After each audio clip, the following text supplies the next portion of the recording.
All right, folks, welcome in to Pickaxe and Roll, brought to you by our good friends over at Superbook Sports. I'm your host, Ryan Blackburn, at NBA Blackburn on Twitter.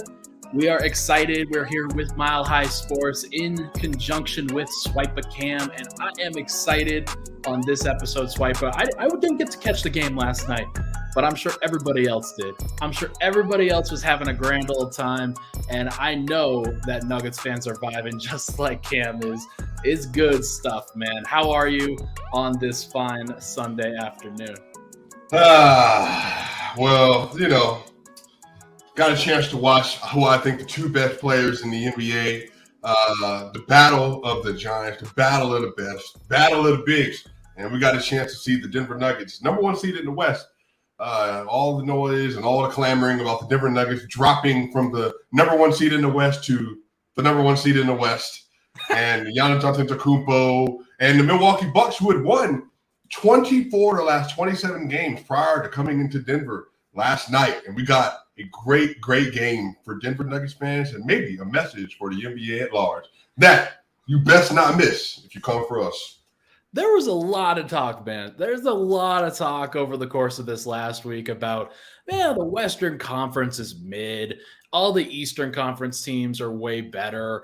All the top three East teams would be the favorites coming out of the West. And lo and behold, the Milwaukee Bucks, they played on the second night of a back-to-back. We'll get into that just a little bit, but they didn't have to go hard against Utah. They're up 30 at halftime. It was definitely, I think Giannis played 25 minutes and they were pretty easy 25. So anybody like Giannis should have been perfectly conditioned, perfectly fine to be able to handle this kind of pressure. Chris Middleton didn't play in that game. There are a lot of guys that you should have been able, they should have been able to get it done or at least keep it close heading into that fourth quarter. And Denver just ran away with it because that's just what Denver does at home, man. So we're going to recap this week now. Obviously, we're going to focus much more strongly on the Milwaukee Bucks game and how Denver crushed them, and it was a lot of fun. Before this, though, Denver only played one game at the beginning of this week. It was the Washington Wizards game on Wednesday. They had 2 days off before that game on Monday, Tuesday. Played on Wednesday on the final game of a five-game road trip. Did pretty well, had a big, massive third quarter from that starting unit, then had another couple of days off, had a practice day on Friday, and you could get the sense that Denver was really rearing up to try to go hard on this Saturday game. And lo and behold, they do it. They absolutely show up in a big, big way. Swipa, what stands out from this week, man? Well, I think one of the things is that this is the second straight game where the Nuggets turned into the 2016-17 Golden State Warriors in the third quarter. Ooh. And what do I mean by that? So versus the Wizards, the Nuggets, it was 55-57 at half. By the time the third quarter ended, it was 94-73. 94-73. And then after that, the Nuggets, they kept on rolling, and then you get into the Bucks game. And the Milwaukee Bucks, they were up 66-63. And next thing you know, the Nuggets go on a 34-19 run in the third quarter. And I think we started to see signs of this. You let me know. I think the Detroit game, towards the end of the game, that fourth quarter, you kind of started seeing the Nuggets turn on the gas just a little bit. They started to create some separation. And then in the Brooklyn Nets game, you saw them picking it up. Jamal Murray comes out, great first quarter. The team starts playing well. Jokic has a good game. Porter's everywhere. And they start pulling away a little bit. And then the Wizard game happened. Kristaps Porzingis is looking like prime Kevin Durant in 2014 with OKC, making all these mid-range shots. And then they put on this crazy performance in the second half. And then you get to this game. I think that the Denver Nuggets were lulling the NBA to sleep to some degree. And I say that because they were 2-5 over a 7-game stretch. And over that stretch, do you know what the narrative was, Ryan Blackburn? Sure, you know what it was. Of course I know what the narrative was, Swipa. You lock into it. They were frauds. They can't actually play defense. They're not committed to playing defense. They're getting too comfortable with their status at the top of the West.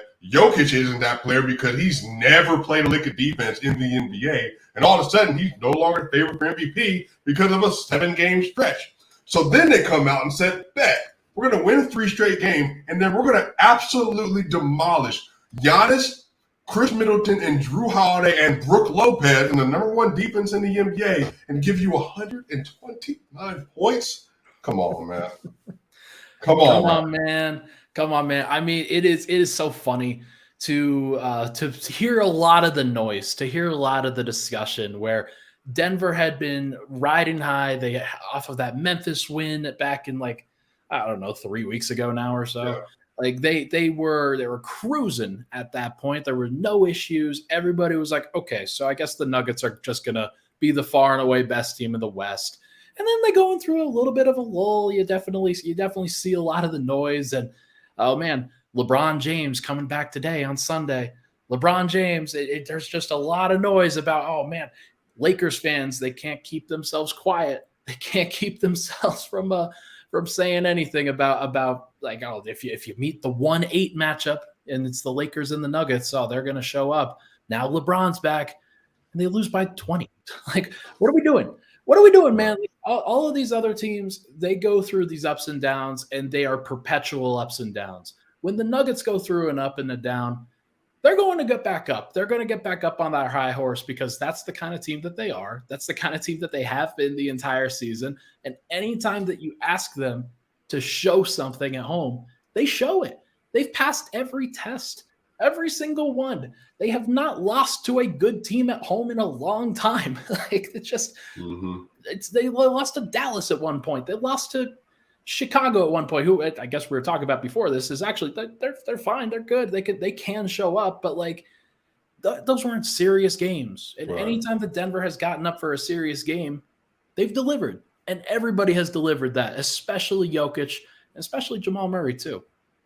Yeah, and I think that's one of the things that if you're a casual NBA fan, which apparently you can cover the game and be one of those, so we'll stay out of that weed, but I think a lot of people sometimes get lost in this idea that, Ryan, if you have a 7-game lead over first, I don't think that it's necessarily like, okay. I'm not saying it's okay. I'm just telling you what it is. 7-game lead for the first seed, and you got to go against the Raptors in another conference. All right. Spurs, who are tanking. All right. Bulls, who are in another conference. All right. And then you got to play against these other teams. That has nothing to do with you. They have nothing to do with what we're trying to achieve. None of these teams are a barometer of our success because we're not going to see them in the finals. And if you're in the Western Conference, the Spurs, we're not going to see you. You're not playing in the playoffs. So I think a lot of this, if you contextualize what happened, you're like, man, you don't love that it happened, but you can see why it happened. And then all the narratives that were created about it. And Ryan, this is what I think for me the thing is, and then we can get into the Bucks game, if you want. I think the thing is people have been looking for a reason to discount the Nuggets the entire season. People have been looking for a reason to discount Joker the entire season. And all that I think is what actually happened is that people finally had ammunition for their preconceived notion they had about the team and about Jokic. And once they were able to be substantiated by some bad losses to some poor teams, that's what fed the groundswell of the narrative, even in the MVP conversation, but really with the Nuggets as a whole. Does that sound like I'm even in the same ballpark? No, I think you're probably right there. I think there's no doubt that all of this it's kind of feeding on itself, where Denver, they're always the recipient of discussion like this, and they never can get out in front of it because they never get the benefit of the doubt in these conversations. Where if you're a national team or a glamour market, then you're always going to get the benefit of the doubt. But the Nuggets just haven't done it yet, and I think a lot of people are waiting on them, and a lot of people are not going to give them the benefit of the doubt, especially after the way that the playoffs ended last year, where you saw I think Steph and Clay and Jordan Poole kind of clowning on Denver at various points in that series. And I'm not saying that, but I think a lot of people do say that. I think a lot of people. Question again, brother. We watch basketball like both of us. Did you see Joel Embiid? Great game, 46 points. Great shooting performance. Did you see Joel Embiid trying to stay in front of Steph Curry and Klay Thompson and Jordan Poole? It's pretty hard. So that's why it's so funny. It's like, wait, so Jokic with none of the regular rotation players outside of Aaron Gordon that are there this year had to play in a playoff series versus these dudes who won the championship, by the way. And everybody's like, well, he's a defensive liability. Whoop-de-whoop. Embiid just had like a 120 offensive rating with him on the court versus the 76ers the other day against the Warriors, who are a mid-team this year. So this is what I mean. Jordan Poole went off. Clay went off. Steph went off. And they sure were attacking the rim off pick and roll. But again, it's just like when people see the Nuggets, it's like, they can't be as good as the numbers say they are. They can't be as good as they look right now because, as you said, they're not a legacy franchise. And Jokic, he's the worst MVP in 35 years. It's hilarious, man. Like I laugh at it because I watch. We see what we're seeing. We understand what's going on with this team. We understand what's going on with this dude, and he's been unbelievable. And now I guess we should really talk about this Bucks game, and let's focus in on this matchup right here. I didn't get to watch the game last night. I tried to consume as much content as I could while enjoying a bachelor party, is what I will say. We had a good time. We had a good time. We need video evidence. Lips are sealed. But no, we are. I was following along as closely as I possibly could without being able to watch. So I want to get your lowdown on this. I saw the box scores. I saw the highlights. I got the feelings. I listened to various shows. I want to get your opinion on this matchup last night and why it was so definitive by the end. Yeah, that's a good question. So for context, I want to be fair to Bucks fans. They did play in Utah the night before, but also to be fair, they basically didn't have to play a basketball game after the first half because they were up so demonstrably. And then I think Giannis played 24 minutes, I want to say. So it's not like they had a crazy load. Chris Middleton also did not play that game. They rested him to play versus Denver, which goes to show you how they were approaching the game. That's true. So then they get into the game, and I remember listening to some of the NBA TV breakdown that, well, Nuggets, you gotta really measure yourself this game because if you give up 38 points and have a bad defensive performance versus the Bucks at home, you're gonna get clowned out. So what happens?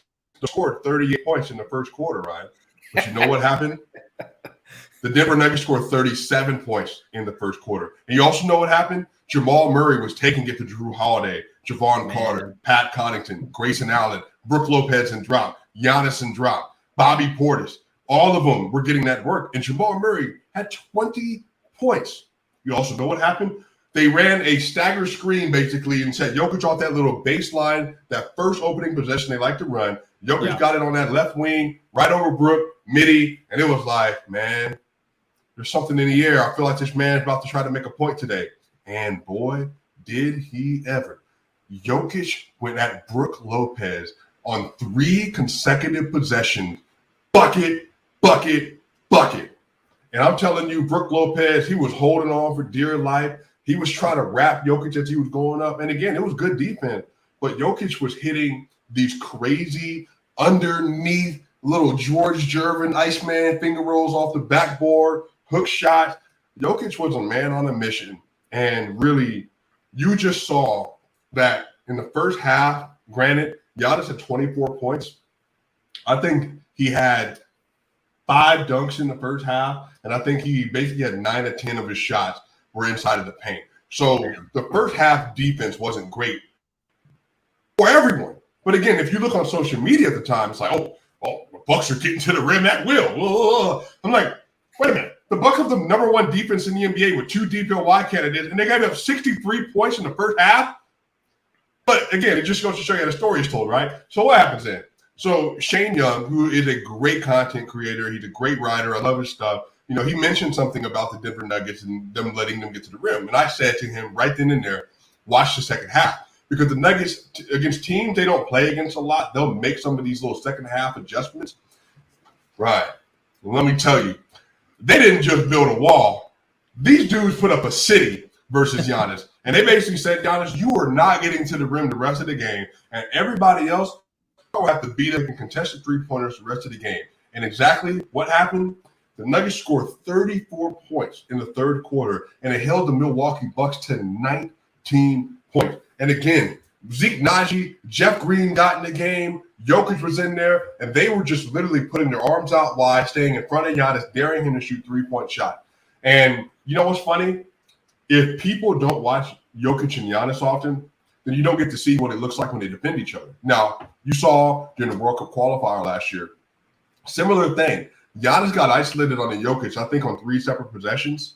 And I think he missed all 3 of those shots, or he got stymied when Jokic was standing in front of him. Because, you know, Giannis likes to do that, like, little dip, and then he'll just and try to get to the rim contact and get up for a dunk or for a lay.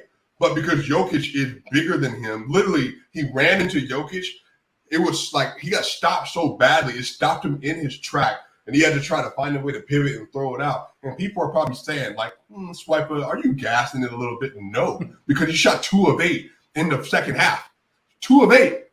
And Aaron Gordon, by the way, who didn't have a good first half, was a wall by himself in the second half. Oh, and by the way, Michael Porter Jr., cool 3 of 6 from 3 for 19 points. Took Joe Ingles to the basket as well. Jokic, that's cool, 31, 11 assists, and 6 rebounds yesterday. Was doing whatever he wanted on the court, playmaking out of this world. Jamal Murray, a cool 26 points. I think he had 1, 2, 3, 4, 5, 6, 7, 8, not assists last night. Playmaking great. He was shooting 5 of 10. Ryan, did you know he shot 5 of 10 from the 3-point line yesterday? And they kept naring him. They kept naring him. And he was just like, all right, boom, boom, boom, step back. Yank. So it was a great collective performance. The Denver Nuggets, who don't play defense, by the way, Jokic, who doesn't play defense, by the way, did you know that they gave up 40 points in the second half? It's crazy. Crazy. I thought they couldn't do it. Yeah, somehow, some way, like the Nuggets, I think one of the things that I've learned about them over the course of this season is that when the defense needs to turn up in a crucial situation, they will. And that crucial situation just happened to be the entire second half of this last game. They knew that they needed to go for a full 24. They didn't really go for the first 24, but the second 24, they were able to lock in, absolutely playing great. And it was really cool to see, man. It was really cool to see them react to that moment in that way and not shy away from it. I think Jamal kind of setting the tone in the first quarter, Joker setting the tone in the first and second quarter. Those guys showing up in that moment, I feel like it gave a lot of confidence to the rest of the team. Because when you get on a roll and you stay in the game and you take the opponent's best punch and you're only down 3 at half, that's when Denver's at their best. That's when they know, okay, you guys were hitting a lot of shots on us. Cool. That's great. You got around us a couple times on the baseline, in drives, whatever. But Denver knows how to lock in. They know how to become the best version of themselves this year. And that's something that's really stood out over the course of this entire season, especially when Denver's been in these crucial situations. They know what they have to do. And it's just a different feeling than it has been in any of the previous years. Ron, can I ask you a question? Of course. So the 2020 playoff versus the Los Angeles Lakers, would you say that the Denver Nuggets got, besides the whistle stuff, do you think they got a little bit out physical in that series? Yeah, I'd say so. I think the Joker wasn't at his best physically. I think that Paul Millsap got pushed around a little bit by AD. I think that Jeremy Grant was pretty small going up against LeBron James. Right. So you know what's funny is that there's like sometimes this misnomer about the Nuggets that they're not a physical team because of that series. But the Bucks, which I would say it might be the most physical team in basketball. Yeah. The Memphis Grizzlies, I would say, might be the second most physical team in basketball. Yeah. Miami Heat, I would say, maybe a top 5 most physical team in basketball. But have you noticed that when those teams try to get physical with the Nuggets, what ends up happening is the Nuggets will flip the script, become the aggressor, and they literally start to pick you apart. The Memphis Grizzlies twice have not scored over 100 points versus the Nuggets in Denver. The Milwaukee Bucks were held to 40 points in the second half. And remember the first time they played, I think the Bucks scored, do you remember the score? I think it was like 104 to 96 or something like that. Like it wasn't even like a crazy win. Yeah. The Nuggets didn't have Jokic, KCP, MPJ, or Jamal. And they still held them to a pretty low standard. So, and then the Heat, they beat the Heat twice. And I think a lot of this comes down to, man, people are trying to assert their dominance versus the Nuggets. And that's actually the opposite of what you want to do with them, I think, on a defensive strategy. Because I think the more physical you get with them, then the more Jokic, Murray, they're going to start to maneuver you to get out of position. And they're going to start to kill you when you overhelp or when you overcommit. And that's when Porter out of nowhere is hitting three-pointers. That's when KCP out of nowhere is hitting those mid-range shots. So I felt some of that in the first half. And in the third quarter, and I think this is what did it, Brook Lopez was getting super physical. Yeah. Got 4 fouls. Then he was on the sideline. He's complaining to the referee, gets a technical.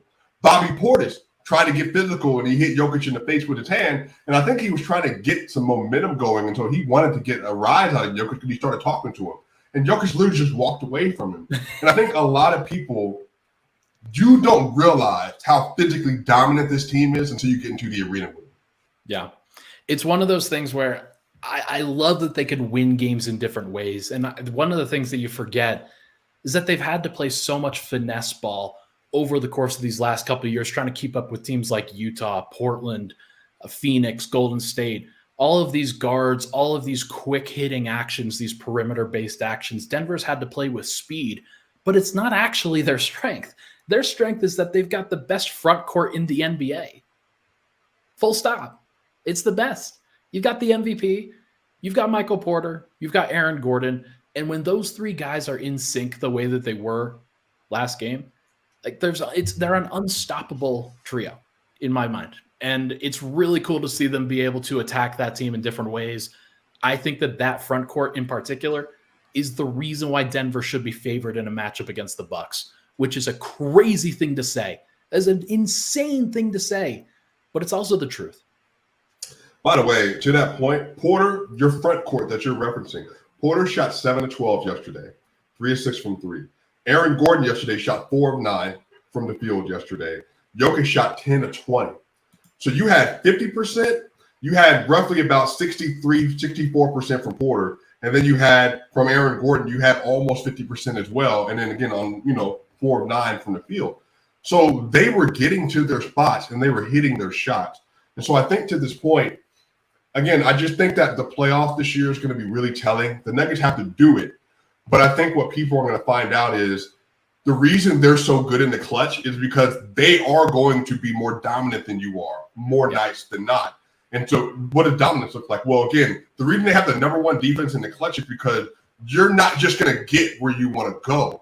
And because we're going to try to funnel you to the spot we want you to get to. And Jokic, as he did versus the Wizards and as he did yesterday, when he starts playing serious pick and roll defense, for instance, man, it's a different feeling and it's a different vibe when they start to lock in. So Ryan, when that third quarter happened yesterday, man, I'm just sitting here looking like, dude, this team has a higher ceiling than I think it's ever had because they are more willing to commit to playing elite level defense than they've ever been.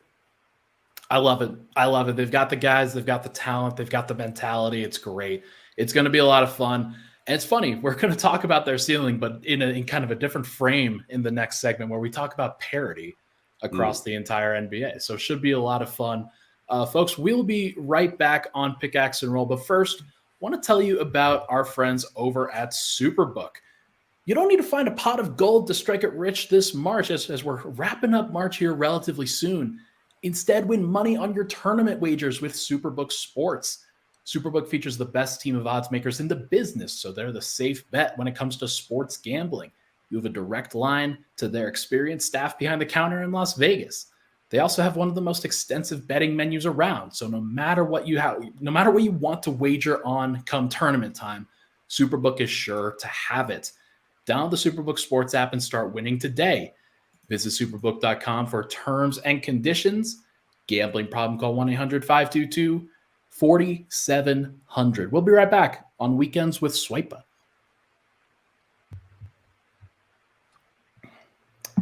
And we're back. Pickaxe and Roll, Ryan Blackburn here. Thank you so much, everybody, for tuning in. Joined by Swipa Cam, the magnificent, amazing Swipa Cam, who does great work on the post games on his YouTube channel. This is being simulcast to his YouTube channel if you're watching on his, or if you're watching on MHS. Make sure to like, comment, and subscribe to each of those YouTube channels if you possibly can. We're doing great work. Gonna get this all ironed out before the playoffs start, man. And it's just a couple weeks away now. It's just a couple weeks away. I am rearing for it. It is gonna be amazing. Really, really excited for this entire run that Denver's about to go on. It should be a lot of fun. But now we got to talk about parity. Now we got to talk about what I think is a very interesting topic now. Everybody's talking about the West as if it's trash. Everybody's talking about the East as if it's superior. They've got 3 teams in that conference with superior net ratings. But I'm not sure if it's actually superior. I'm not sure what to make of it. I don't think that there are any super dominant teams in the NBA this year. I feel like this is as open of a league as we have ever had before, where you can have teams like the Milwaukee Bucks who rattle off, how many wins did they win in a row? Like 15? And they come into Denver and they show their flaws. They show that sometimes they can't shoot. Sometimes when their defense gets broken, it gets broken. And I think you see that with a team like the Nuggets, where sometimes they can't defend some of these perimeter-based attacks. You'll see it with the Sixers, where they couldn't really defend the Golden State Warriors, where, hey, lo and behold, perimeter-based attack, as we mentioned. But there's a lot of teams that have weaknesses up and down their rosters that can't play certain styles. And it really is a styles make fights kind of league right now. And I just wanted to get your opinion on it. Why do you think this is happening right now? Why do you think the league has sort of flattened out, where it used to be a super team league where all of these guys are just playing together, and now it just doesn't seem like that's the case anymore? Yeah, I think the thing is that the reason why people think there is so much parity is because the people at the top, in the West at least, they just haven't been there. They're not a legacy team, or they don't have a champion. The Nuggets have never had a champion, and they are not champions, and Jokic isn't a champion. That's the only reason why people think it's wide open. The core hasn't won. The King, they're not champions. They don't have players that have won, and neither do the Memphis Grizzlies. So I think the reason people think this is because until you do it, you're just a really, really good team. And I think the Warriors, the Lakers, the Clippers, they all have players, and the Suns now, one player, Kevin Durant, they all have players that have won championships and then been to the finals or won finals MVP. So I think that's why even now people are like, man, well, the Lakers could beat the Nuggets. The Suns could beat the Nuggets. This team could beat the Nuggets. The Clippers could still beat the Nuggets. Kawhi Leonard has 2 finals MVPs. And so I think that's why people are communicating about the parity. And again, we're going to be honest with each other. I think some of it is true about the Nuggets defense. We'll talk about here in a minute how good they've been. But I think real concerns are, can Jokic stay up on defensively in the playoffs when he's getting attacked relentlessly on pick and roll? They can't rim protect at a high level, so can they keep you out of the paint? Those things are real, but a lot of that is also based on old information. Update your resume, new information. The Nuggets actually have been very good defensively, and Jokic just had spurts of being very good defensively. He's been a positive defender all year. So a lot of this comes down to, until the prototype for Jokic, which means the best offensive center ever, arguably, maybe one of the 5 or 6 best offensive players ever, who is at the center position, who's not a defensive machine, that player has never won a championship. So until the prototype is proven to be true, I think people will continue to say that it's wide open, because until the 2-time, maybe 3-time MVP wins a ring, then there's no reason to shut the door of hope for some of these other franchises. I've heard the comparison made before that this is kind of like the 2014-2015 season, where after LeBron James goes back to Cleveland, things are a little bit weird. They take a little bit of time in Cleveland to get it up and running, and ultimately do make the finals in that season, though they, like, based off of the actual way that they played that year, they probably shouldn't have. And then in the Western Conference, you had a lot of different teams that were very good, that obviously still very capable, in the Spurs, and who had just won the title the previous year. You had the Thunder, but though they were dealing with injury issues like a lot of teams are currently.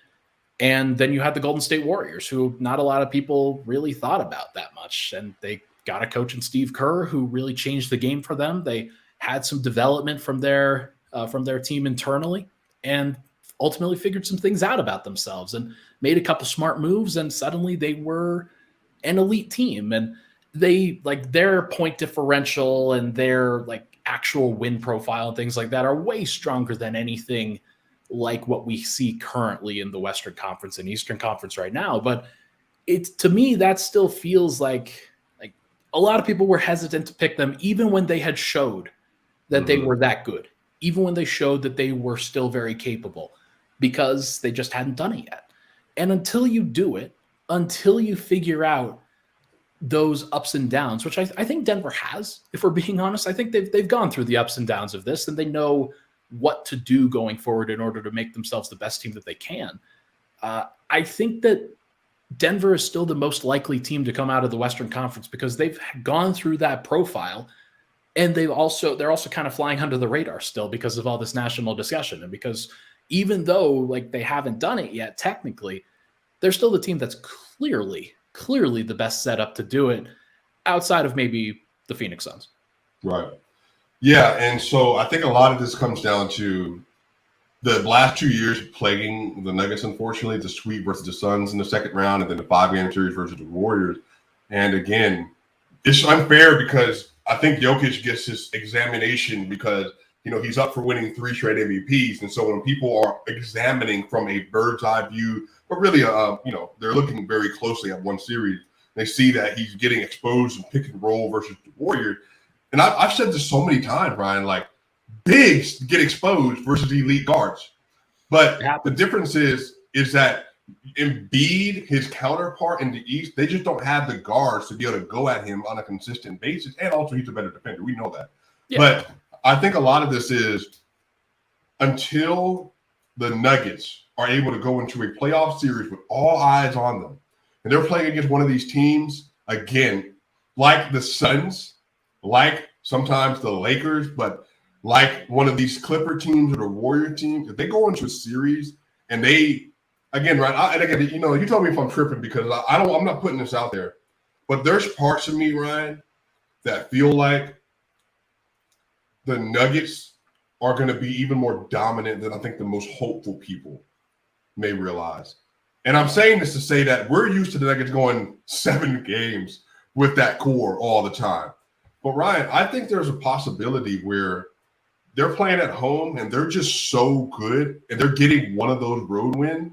There are some series, even against some of these teams that people might pick to be in the same category, where they could literally maybe win these series in 4 or 5 games. But again, that's your ceiling. I'm not saying that's going to happen, but it feels like that is a possibility for them. It's definitely a possibility. It's definitely one of those things where it will a lot of times be matchup based. It will a lot of times be, hey, if you have a good matchup going into something like this, and I'm going to use the Lakers as an example.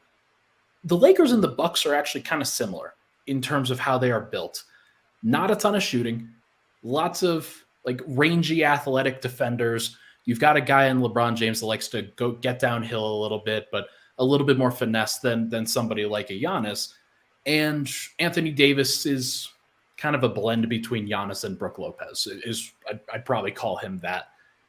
A physical team, a team that wants to beat you up, the team that wants to get to the free throw line, to get on the offensive glass, things like that.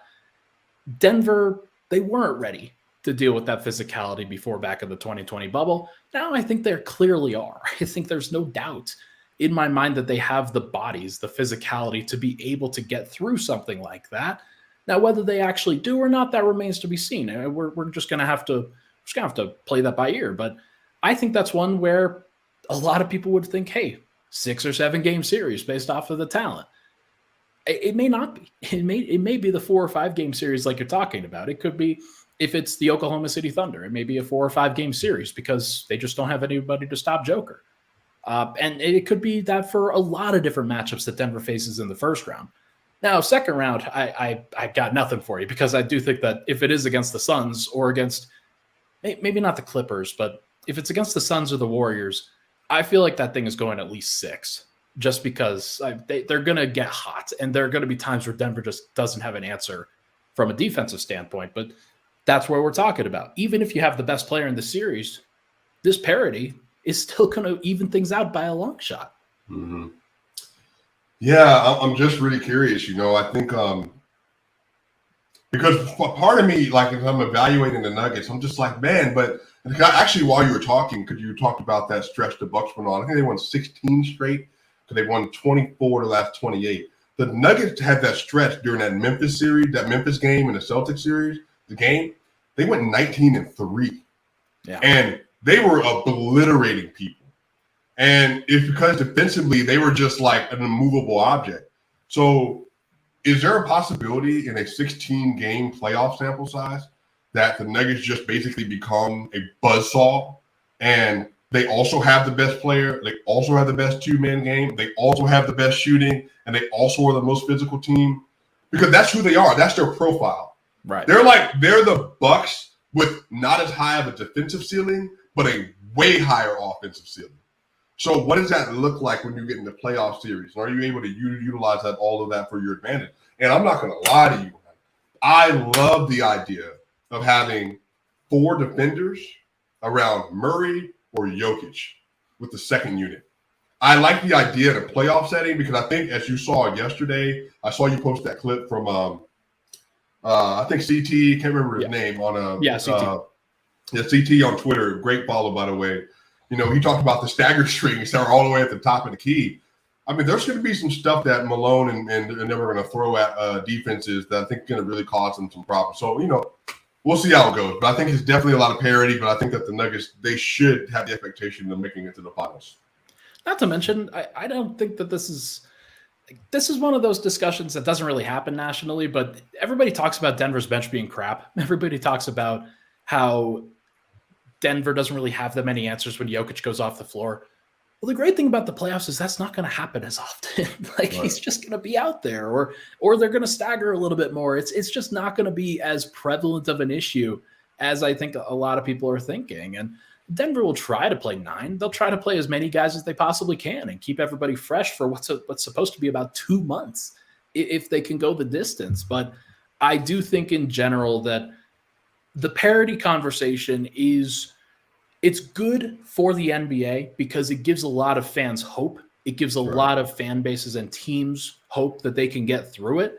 But there's going to be a ton of disappointment when this thing goes chalk, basically, and you've got the 1, 2, 3, and 4 seeds in each of the conferences that still advance to the second round. And then all these teams that are in the 5, 6, 7, 8, like the Lakers, if they make it there, like the Warriors or the Clippers or a team like that, they're going to be like, what the hell? We thought that we could do this. We thought that the Kings and the Grizzlies were just going to roll over, that the Nuggets were just going to roll over because they're not on our level. That's not how it works. There might be one upset, but I can't imagine there's going to be more than that because the regular season does matter in building habits for these things and getting home court advantage and things like that. It's hard to do it otherwise. Yeah, and I think that's a thing that's a little frustrating for me sometimes. And I've been thinking about this over the last week. I'm like, why can't the Kings win a playoff series? Because everybody's just assuming that they would lose in the first round. Now, they don't play defense at all, but they're also the best offense of all time, as a unit at least. So for me, it's like, you're telling me that it's a team that's played connected, and they've been like the healthiest team in the West. And De'Aaron Fox obviously has a little tweak right now. Hopefully he's back soon. But they've been playing connected all year. They've been good all year. They've been very, very dominant in many phases of the year. And they're just supposed to, like, roll over just because you said so. Like, that just doesn't make any sense to me, So I'm just like, I just think that people need to give them and the Memphis Grizzlies more of a chance. Now, Nuggets, we already know what time it is, man. People just don't like Jokic. So they just whatever. So I think that you're right. I think there's a real possibility that, look, Warriors, you make the fourth seed, Suns, you make the 4th seed. That might be it, because if it's Suns, Warriors, and 4-5, that might literally be your top 4 teams are crossing over. I love it. I want that series to happen because I think it would just be epic. And if you get, like, how funny would it be if Denver gets into like a 5-game series with whoever is in the 8th seed, and then whoever they have to face in the 4-5 has to come out of a 7-game series that's epic and full of narratives and just distractions and all of that stuff. So that would be good for Denver, just from a selfish perspective. Real quick before we hit another break here, How many teams do you think can win a championship this year? Like, is that an unfair question, given that we talked about parity? Because I don't think that the number is as large as a lot of people think that it is. Like, I've heard people say, oh, yeah, I think 6 or 7 or 8 teams could get out of the Western Conference this year. That's, first of all, cap. But second of all, it is like, I just can't imagine that anything like that could happen for any of these teams. Yeah. I think there's 3 in the East. I can make a case for any one of those teams. I think Embiid and Harden, that 2-man game is just unbelievable, especially when they're both healthy. Giannis has I went through this the other day. They will be able to play Drew Holiday, Grayson Allen, Chris Middleton, Giannis Antetokounmpo, Brook Lopez, Javon Carter, Joe Ingles, Pat Connaughton, Bobby Portis, Jay Crowder. And then if they want, Goran Dragic. So, like, their roster is loaded. And then with the Celtics, I mean, they have 9 players that legit could start at any point in time. Plus, they have 2 star-level players in Tatum and in Brown. So, I think they have 3 clear. I think the West is a little more difficult because I think you could make an argument for the Suns and the Warriors. And if you really want to, like, push your luck, maybe the Clippers. But I think it's more than likely going to be Suns, Warriors, and Nuggets. So I think there's probably 6 teams, I would say, that have like the most legitimate chances. Yeah, it's probably 6. Of course, you didn't put the Kings and the Grizzlies in there. I did not. Man. I think they're very good. I do, but I don't know if they're sealing their half-court offense for the Memphis Grizzlies and the defense. They don't. The difference is when people have the conversation about the Nuggets have a defensive personnel you can put together. The Kings do not.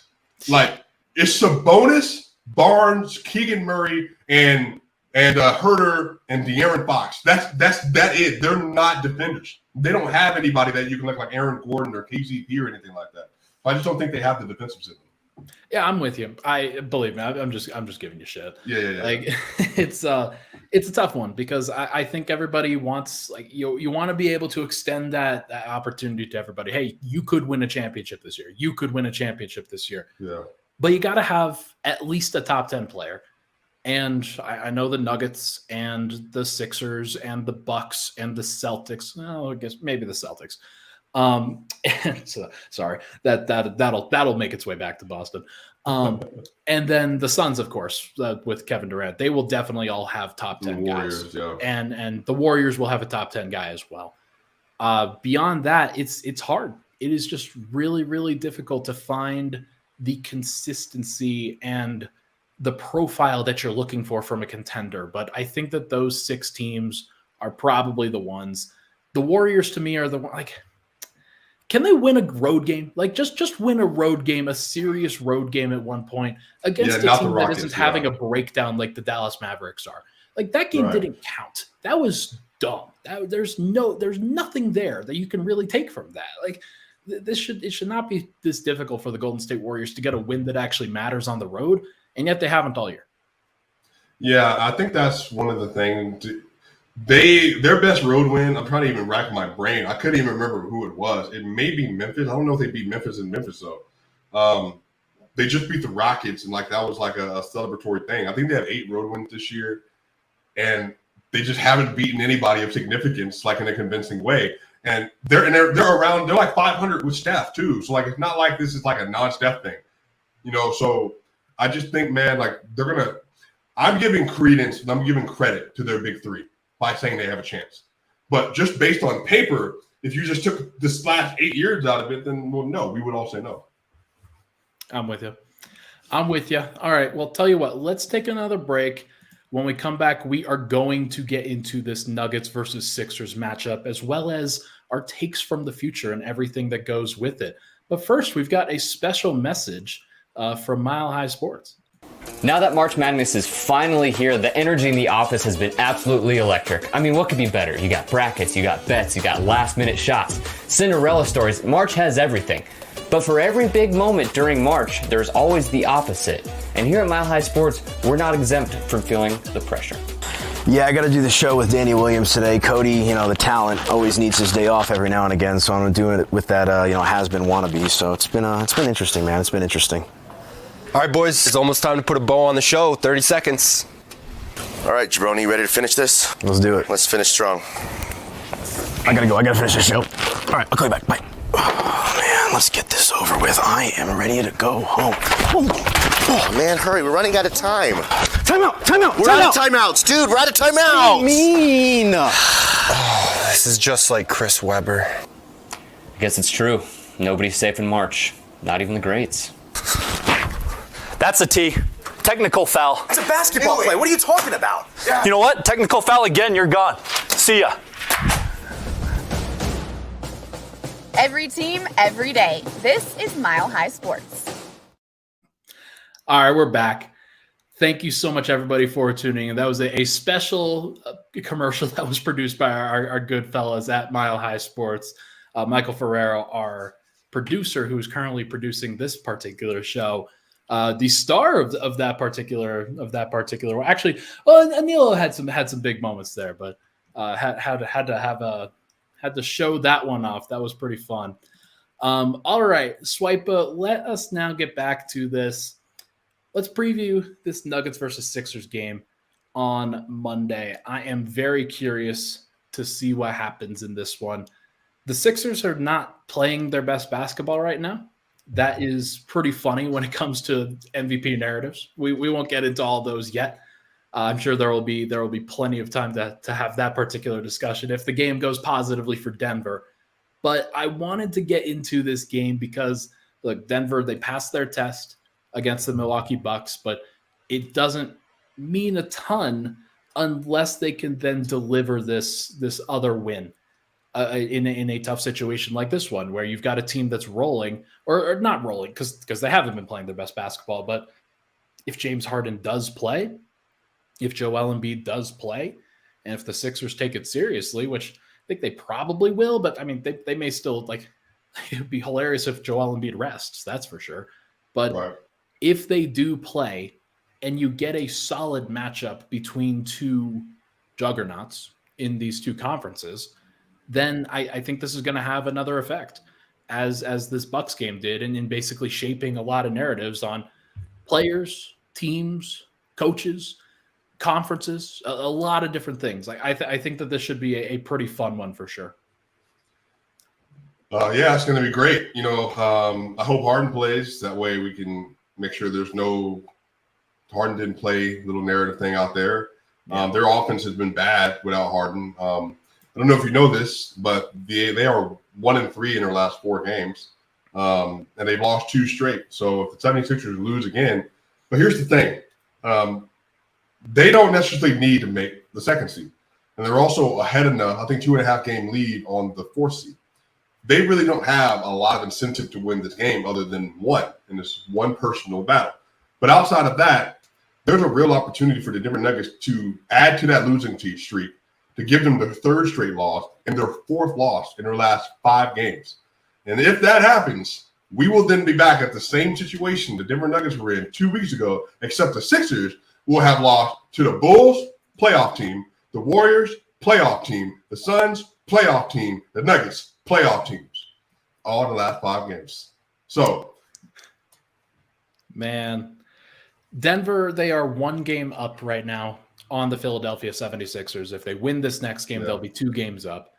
And you start to get into that little conversation of like, all right, Embiid got a game in Philly. He got a massive performance, and maybe he still has another massive performance in Denver. And we will. I mean, honestly, it's probably going to happen because he is a dominant force, very, very good.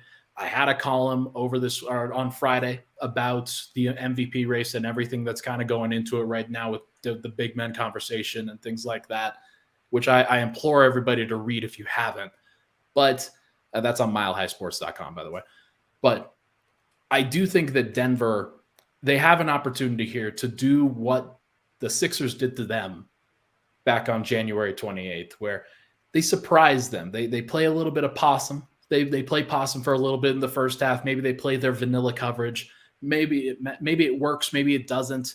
But if the Sixers kind of go with the same stuff that they did, where they're having PJ Tucker guard Nikola Jokić, they are having Joel Embiid roam off of Aaron Gordon, you got to imagine that the Nuggets are going to be more prepared for that this time around, and will probably have their own tricks when it comes to different matchups, different schemes, different plays heading into this particular game.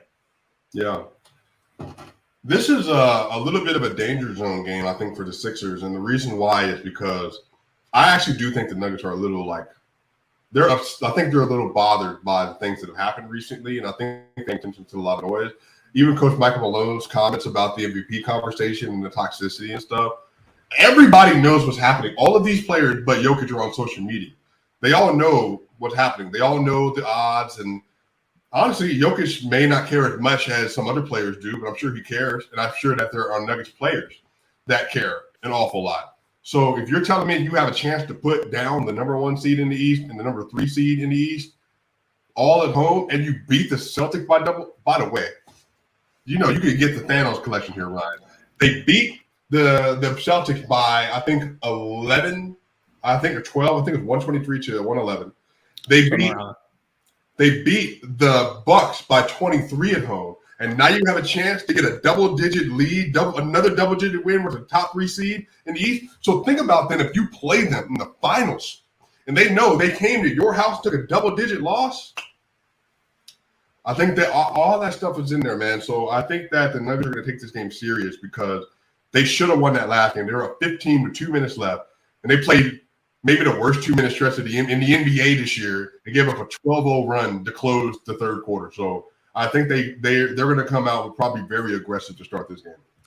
We're going to have to hope. Going to have to hope on that front because I do think that Denver wants this one. I do think that they, for both narrative reasons and also standing reasons and also just like general respect, that I think this team is now like they're kind of coming out of their shell a little bit when it comes to, hey, like we're going to stay under the radar for as often as we can. Not going to draw any attention to ourselves. Not going to do anything like that.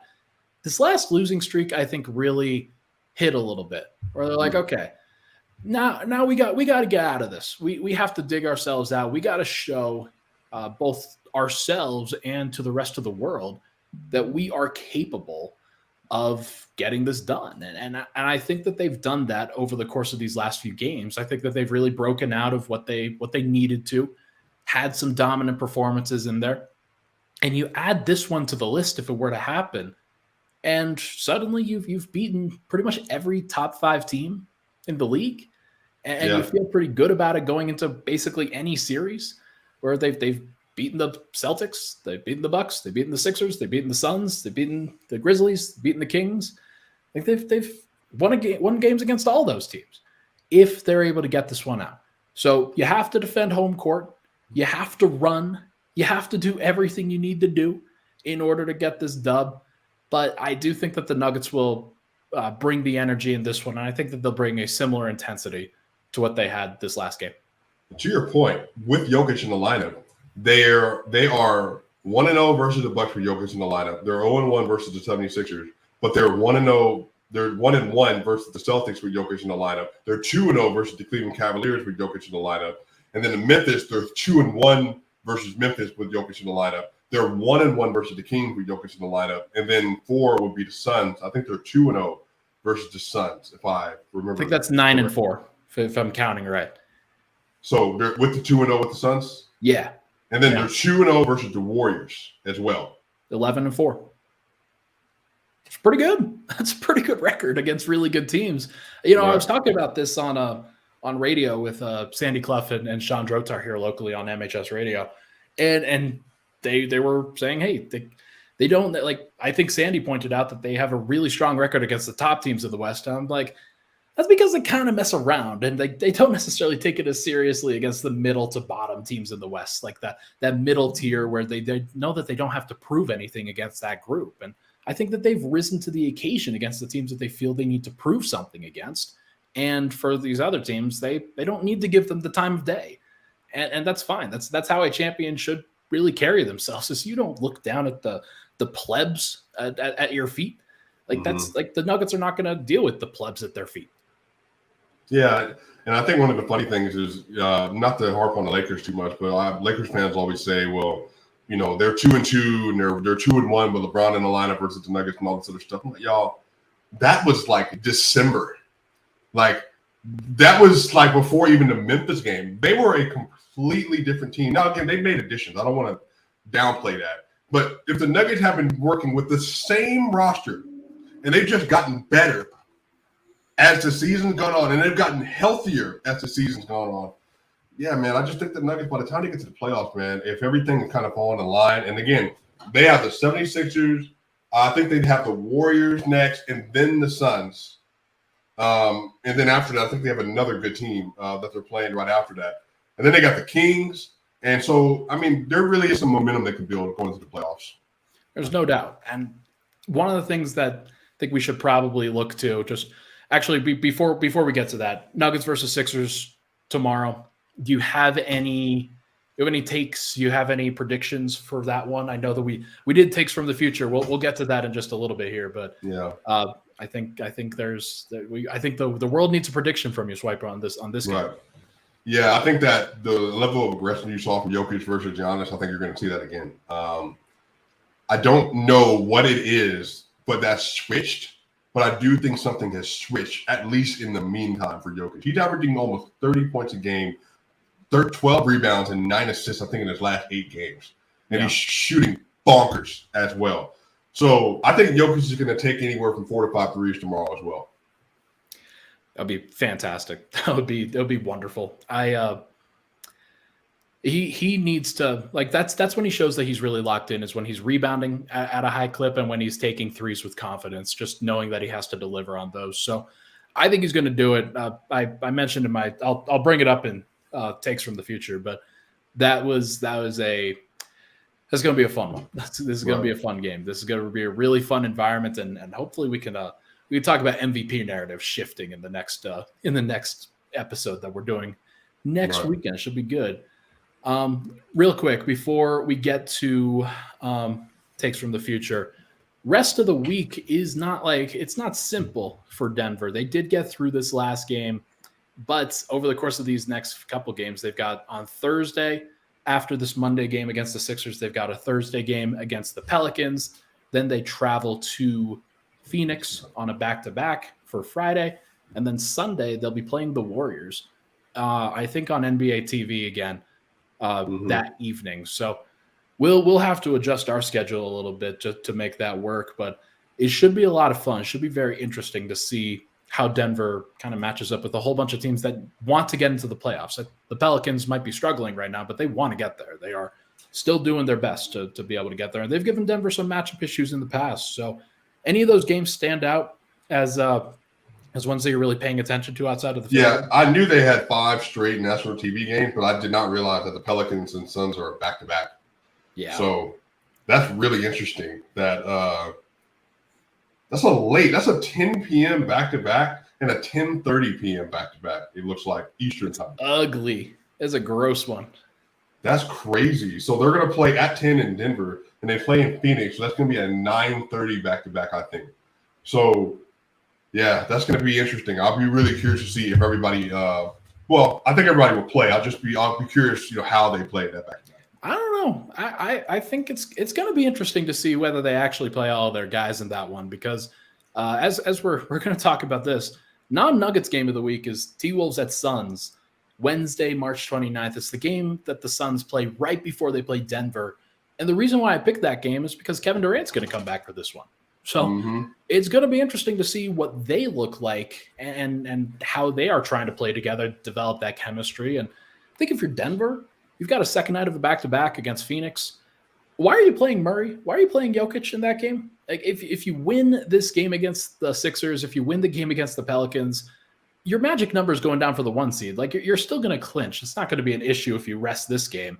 But it wouldn't surprise me if they just kind of tank that game. Like, I wouldn't be surprised at all if they decide to rest some folks as a result of kind of Kevin Durant coming back. You don't want to give anybody any information. Like, the Suns have to prove stuff to you. You do not have to prove anything to the Suns, just based off of how the season has gone.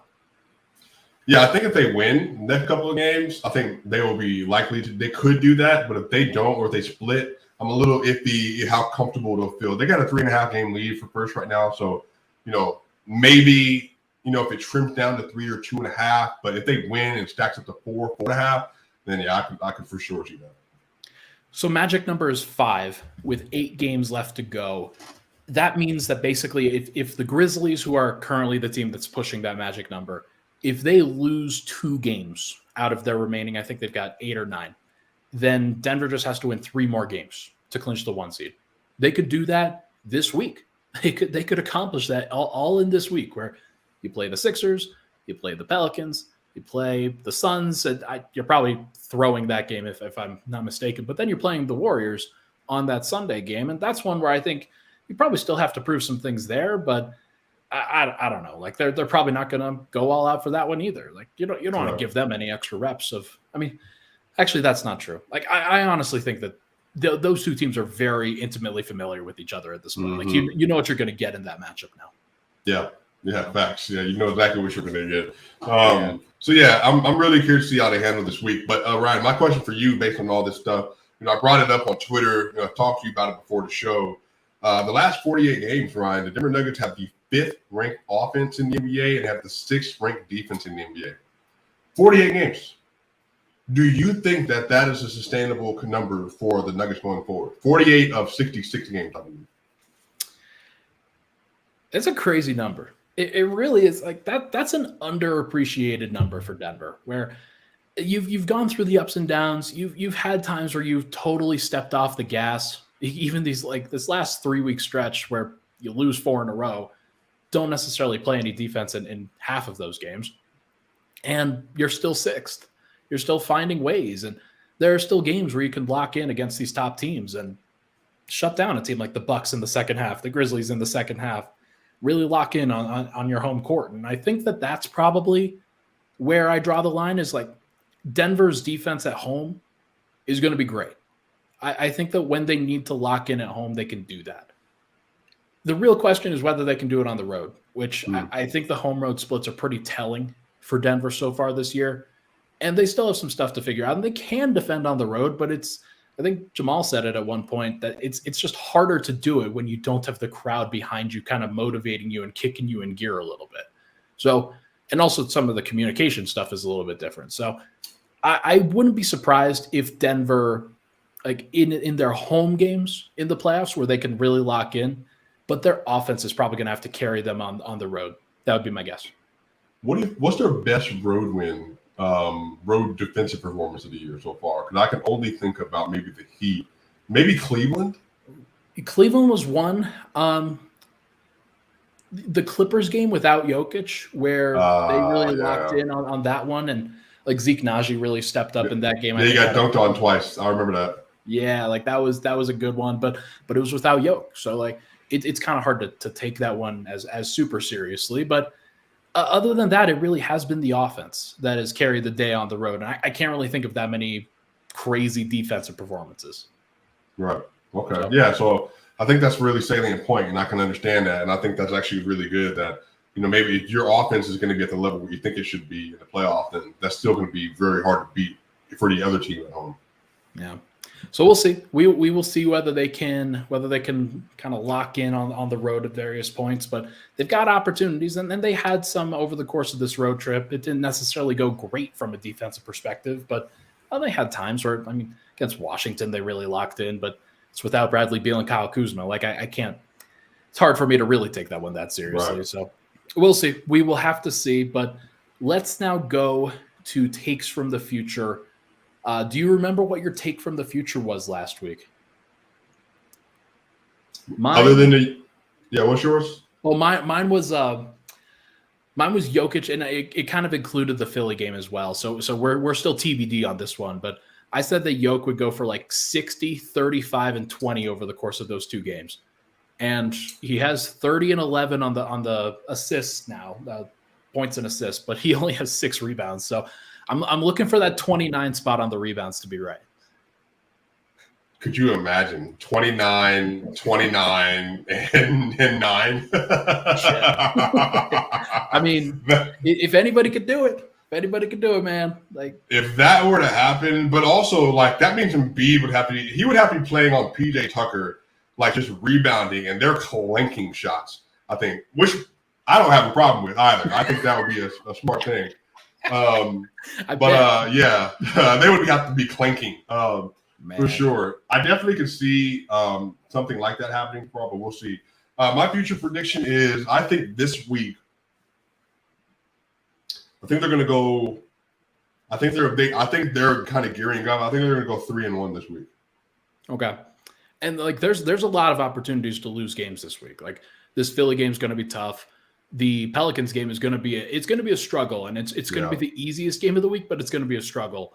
Yeah. And then you've got the Suns back to back, which if they did win that game and like Kevin Durant and everybody played, then that would be pretty cool. Like that, I'd love to see that. And then obviously you've got the Warriors too. So it's a good prediction. Which of those games do you think is going to be the L? It could be the Suns. But Ryan, wait a minute. I have a question. When's the last time the Nuggets beat Kevin Durant?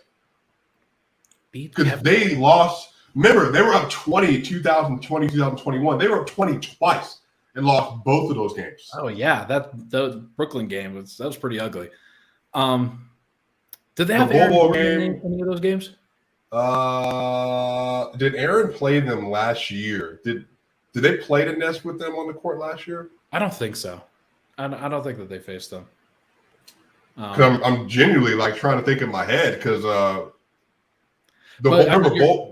points stands started. Like, yeah. They've really struggled with KD. Like that, right. That dude is really, really good. And honestly, like when you have Joker playing a drop most of the time, when you've got KD, like it's pull ups at mid range for days. So they're gonna have to be aggressive with it. They're gonna have to try to figure it out. That deflection defense is gonna have to be really good for Joker, I think, in that game. Right. Yeah. So we'll see. I think my prediction will be that Jokic reclaims the top odds. That was the dumbest. I'm telling you, man. That was the dumbest thing, bro. I was so just watching this happen. I'm just like, that's so dumb.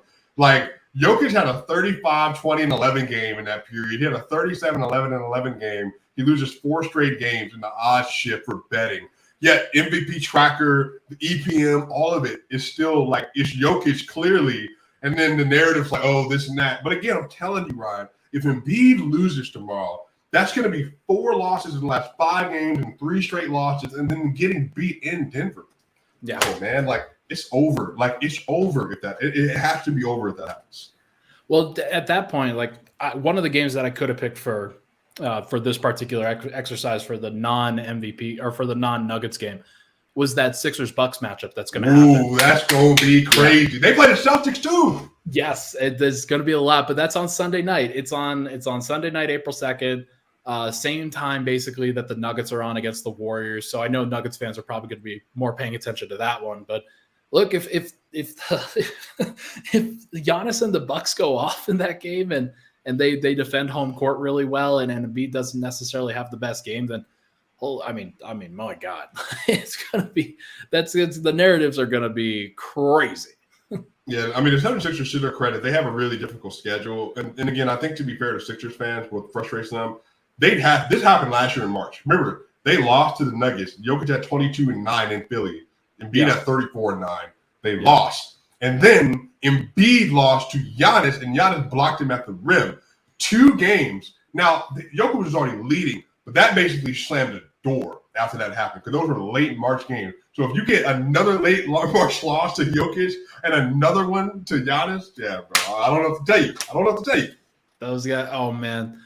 I mean, well, here's the thing: like when your schedule's really hard at the end of the season, it means that it was easy at the beginning of the season. It means that you had other opportunities where you didn't have to play these tough stretches, where you got to take advantage of all the home games. And if you didn't take advantage of them enough, then that's on you. Like that's just on you for messing around a little bit.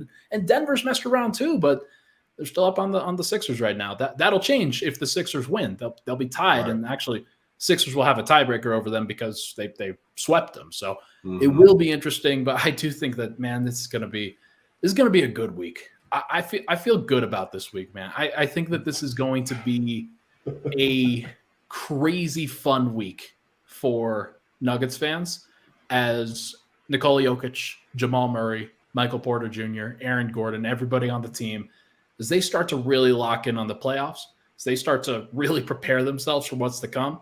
And this is one of the last major tests this week. It's one of the last major tests that they have to go through, because if they get through this, I mean, there's no they're going to be great. They're going to clinch the 1 seed, then they're going to rest. It's going to be amazing.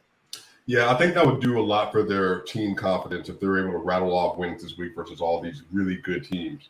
You'll have the Bucks, the 76ers, and then the Suns, and then the Warriors. And if you're able to do that, I think that will bode really well for them from a mentality standpoint going into the playoffs. I love it. I love it. This is going to be fun. Swipa, you've been fantastic on this episode, my friend. Michael, can you hit that outro music for us? That, folks, is going to do it for this particular episode of Weekends with Swipa. Make sure to follow Cam at SwipaCam. Make sure to follow me at NBA Blackburn on Twitter. Make sure to give likes and subscribe to each of the YouTube channels as we continue to grow this podcast, as we continue to grow the program. It's been a lot of fun so far. We're just getting started, man. It's going to be going for months now. But we are going to have so much fun as this team continues to prove everybody wrong. They're going to do it. It's going to be great. I'm looking forward to it, my friend. Swipe, got any final thoughts? Hey, Lord willing, everybody stay healthy, and let's keep it moving. I love it. Everybody hit that like button on the way out. We'll see you guys.